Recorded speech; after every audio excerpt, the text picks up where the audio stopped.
Welcome back, guys. Lance from Honeycutt Brush, and as you can see behind me, we are down here on the farm again. Let's just roll the drone footage now. What we're going to be working on is something sort of close to my heart. This is the area where I killed my first big buck. I've not had a lot of work, which is good because I've been able to come down here and really get caught back up on the farm. I've really let this stuff go. We got about a month and a half before deer season. So my plan is just come through here, cut all this stuff down to about knee high. We're gonna jump right into this. I got the skid steer with the CID brush cutter on the front. This actually came with the machine when we bought it. I've been pretty pleased with it. It does a pretty good amount. Now, if you get it into privet, it'll fight it, but we've got a big tractor, actually a 7810. I've got hooked up with a bat wing mower that I'm gonna come through and get a majority of this with. This will be later in the video. This brush cutter just lets me get into the stuff that we can't get the tractor in. The tractor cuts it a lot faster. This brush cutter on the front gets in there in the woods and in the thick of it to really get it knocked out. But guys, if you like the content, go back and watch the last two videos I had. I'm going to do them very similar to this one. Try to keep these short so we can just get right into the action. We'll see you in a little bit. I'm Lance from Honeycutt Brush, and I'm out.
All right, guys, we're about halfway done. Still got a little bit, as you can tell, left over that needs to be cut. We're gonna do that off camera. We've chopped down this half.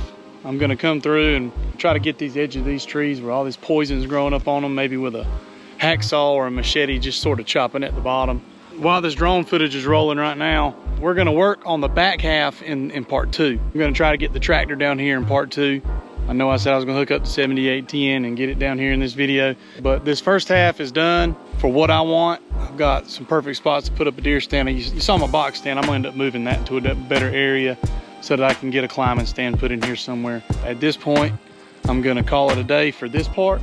Later on this afternoon, I'm gonna come back and cut down in here and get that tractor back here and get all this cut up around the farm. Anyways, guys, if you like the content, don't forget, like and subscribe. Leave a comment down below on what you think. If there's something I can do better, just let me know. Be nice. Thanks, guys. I'm Lance Honeycutt Brush, and we're out.